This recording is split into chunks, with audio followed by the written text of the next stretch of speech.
They always tell you that silence is weakness, that walking away is giving up, that you're the one who's broken for not fighting harder, for not staying longer, for not proving your worth one more exhausting time. But what they don't tell you is that silence, your silence, is the sound of a narcissist's world collapsing. Not immediately, not dramatically, but slowly, internally, like a mirror cracking from the inside, quietly, until it can't hold its own reflection anymore. That's what happens when you go no contact. And the reason it hurts them so deeply, the real reason it cuts through their carefully crafted armor, has nothing to do with you abandoning them, and everything to do with the fact that they're finally alone with the one person they've been running from their whole life, themselves. That silence becomes a mirror. And narcissists? They don't do well with mirrors unless they're the one controlling the lighting, the angle, the story. You didn't just remove yourself. You removed their supply. You removed the illusion. And you left them with something far more terrifying than your presence ever was: your absence. So today, we're going to talk about the truth behind no contact, not the internet version, not the quick tips or surface-level advice. We're going straight into the wound, the one you've been carrying, the one that made you give and explain and justify and wait. We're going to trace the silence you gave back to the pain you endured, and we're going to do it in a way that makes you feel powerful again. Not through revenge, not through blame, but through clarity, through peace, through finally understanding what your silence really did to them and for you. If you've ever sat there wondering if you were too much or not enough, if you've ever stared at your phone with shaking hands hoping they'd say something that finally made you feel real, this is for you, because you weren't crazy, you weren't cold, you weren't cruel, you were surviving. And this silence was your way back to yourself. Take a breath. You made it here. That already says more about your strength than you know. If this speaks to you, if you feel even a flicker of truth in your chest right now, make sure you're subscribed to this channel. Like the video if it's helping you feel a little less alone. Not for the algorithm, but for you. So that this moment of truth doesn't just pass by. So that your healing keeps going. You deserve that. There's a moment that always comes after you go no contact. It's quiet, but it's not peaceful, not yet. It's the kind of quiet that feels like waiting for something to explode. Because deep down, a part of you still believes they'll come back. Or at least try to. That part of you, the one that's been conditioned to mistake chaos for connection, sits in that silence wondering what you've just done. But here's what really happens when you finally cut the cord. They don't panic at first. Not outwardly. Narcissists are good at pretending it doesn't affect them. They'll act like they're unfazed, like you were disposable, like they've already moved on, and that reaction alone can feel like a knife to the chest. Because what kind of person disappears like you never mattered? What kind of person doesn't flinch when you walk away? The kind who never saw you as a real person to begin with. That's the brutal truth. To them, you were a mirror, a reflection of the identity they wanted to believe about themselves. You were their audience, their echo chamber, their emotional puppet. And when you cut the strings, they lose access to that version of themselves. That version that only existed because you kept feeding it. See, narcissists don't miss you, they miss how you made them feel about themselves. And when that disappears, when the mirror goes dark, they spiral. But they won't show you that. They might rage in silence. They might scheme a way to pull you back in. They might line up replacements, distractions, illusions. But deep down, they're unraveling. Because your silence does something no argument ever could. It exposes them, not to the world, to themselves. And that is the one thing they cannot stand. When you were still in it, when you were still trying to fix things, to explain, to be enough, they had control. Your pain was predictable.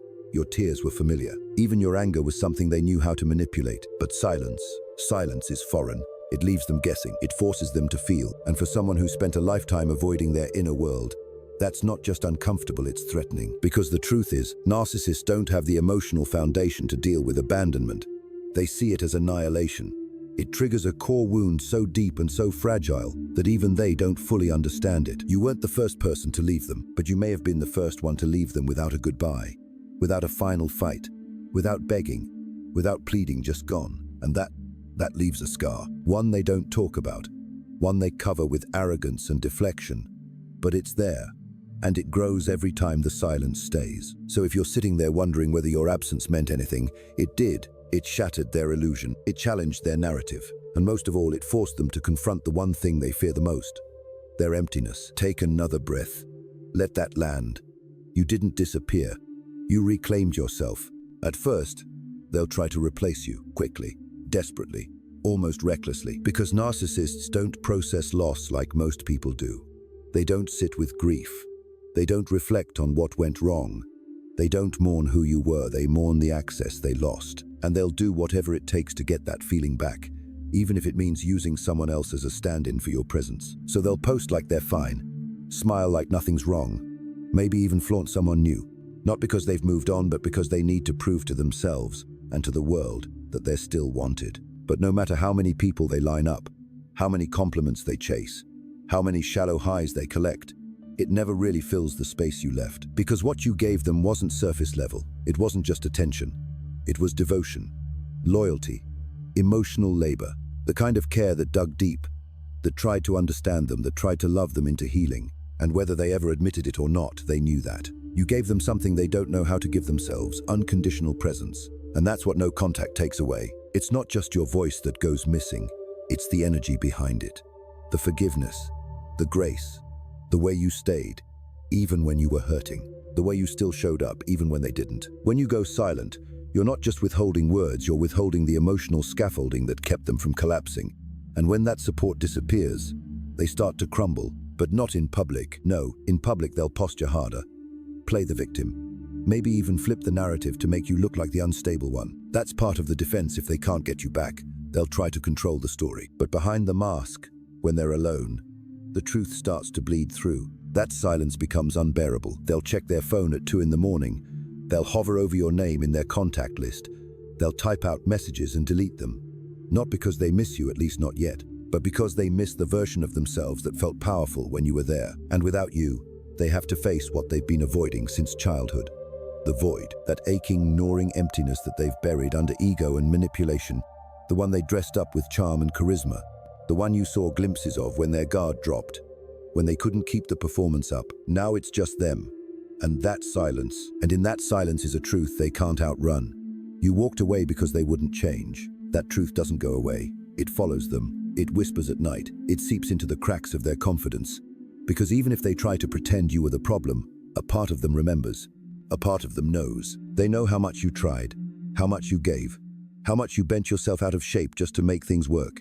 And they know, even if they'll never say it, that the silence isn't you giving up. It's you finally choosing yourself. They may come back, not because they've changed, not because they've grown, but because the silence is too loud. When a narcissist reaches out after no contact, it's rarely about reconciliation, it's about regulation.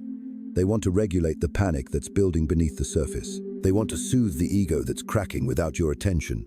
They want to make sure they still have a hold on you, even if they pretend it's love. So they send that text short, vague, baiting. Maybe it says, "Hey, just thinking about you," or "Hope you're doing okay." Something small enough to deny its intention, but sharp enough to reopen your wounds. They want to see if you'll bite, and you will feel it all again. The butterflies, the nausea, the ache, because deep down, some part of you still wants to believe this time will be different. That maybe your absence taught them something. That maybe they missed you like you missed them, but this is where everything changes. Not for them. For you, because this time, you know the difference between love and longing, between being chosen and being chased, between someone reaching for you because they care and someone reaching for you because they're collapsing. And you've learned that the silence didn't just hurt them, it healed you. Because when you stopped explaining yourself, you started hearing yourself. When you stopped making room for their chaos, you made room for your truth. And when you stopped breaking yourself to keep the peace, you discovered that your peace was never supposed to be negotiable. That silence became your sanctuary. And yes, it was terrifying at first. It felt like abandonment. It felt like failure, like self-betrayal. Because for so long, your worth was tied to how well you could endure pain without showing it. But over time, the silence shifted. It became a voice. Your voice. The one you silenced to keep the connection. The one you muted to avoid their anger. The one you buried so they'd feel safe even when you didn't. That voice returned, and with it came a truth you couldn't unsee. You were never too much. You were just with someone who made you feel like your love was a burden instead of a gift. So when they come back, and they might, you'll feel the pull. You'll remember the good moments, the rare softness, the fragile intimacy. But you'll also remember the way your heart used to whisper at night. This isn't love. This is survival. And you'll know that going back would mean giving up the very thing you fought so hard to find yourself. So maybe this time, when they reach out, you won't answer. Not out of bitterness, not out of pride, but out of reverence for everything it took to finally hear your own heart again. Because your silence, it isn't punishment, it's protection. And they feel it deeply, painfully, not because of what it takes from them, but because of what it says. You don't control me anymore. Somewhere along the way, you stopped waiting for the apology. You stopped needing them to admit what they did. You stopped craving their remorse like oxygen. You stopped chasing closure that was never going to come in the form you hoped for. That was the shift. It didn't happen overnight. It probably came after one too many nights crying on the bathroom floor, after rereading the same messages, trying to find hidden meanings, after bargaining with the universe just to make it stop hurting. But then slowly you began to see it for what it was. You weren't healing because of them. You were healing in spite of them. And that's what they can never truly grasp. Because narcissists believe they are the center of every story, even the ones they destroy. They think your silence is temporary, a test, a game, a tactic. But what they don't understand, what they can't understand, is that this time, it's real. This time, you didn't go quiet to punish them. You went quiet because you were done explaining why your pain mattered. You were done hoping they'd suddenly see your humanity. And that silence, it didn't just echo back to them, it echoed forward to your future self. To the person you're becoming now, that you're no longer orbiting someone else's chaos. That silence is the sound of boundaries being born. And boundaries are something a narcissist has no idea how to handle. Because boundaries mean consequences. Boundaries mean accountability. Boundaries mean the end of their control. And when you finally enforced one by going no contact, it shattered the illusion they had about who they were in your life. They weren't the hero. They weren't the victim. They were the storm you learned to walk through. And now, they're left with the wreckage. Not because you wished harm on them, but because they never learned how to exist without someone cleaning up their messes. And now that person, the one who held space, who absorbed their moods, who dimmed their light, is gone. That's the wound they carry now. Not the loss of you, the loss of control over you. And that difference, it matters. Because once you see it clearly, once you feel it in your body, you stop romanticizing the past. You stop rewriting the pain into poetry. You stop confusing their return for redemption. You stop answering, and instead, you listen to the quiet that now surrounds you and realize it's no longer empty. It's full of peace, of presence, of the parts of you that were waiting for this exact moment to come back home. The parts that never left you, just went quiet, waiting for you to feel safe again. That's what no contact really does. It doesn't just destroy a narcissist's ego, it rebuilds you, piece by quiet piece. There's a power in walking away that no one talks about, the kind that doesn't look like strength at first. It looks like shaking hands, sleepless nights, the haunting fear that you made a mistake. It looks like guilt, like grief, like loneliness so sharp you wonder if the pain will ever dull. But over time, something shifts. You wake up one morning and you're not thinking about them first. You go a whole hour, then a whole day, and your chest doesn't tighten every time your phone buzzes. You stop rehearsing the perfect message in your head. You stop wondering if they miss you. That's power. Not flashy, not loud, but steady, real. And somewhere out there, while you're reclaiming your mornings, while you're sitting in silence without suffocating in it, they're unraveling. Quietly, privately, without anyone to catch them, because they never taught anyone how. That's the part they don't show. The slow collapse behind the curated smile. Because narcissists don't just fear rejection, they fear irrelevance. And your silence, it's not just a boundary, it's a statement. You no longer hold weight in my world. For someone who feeds on being central, being seen, being superior, that hits harder than any confrontation ever could. But you didn't do it for revenge.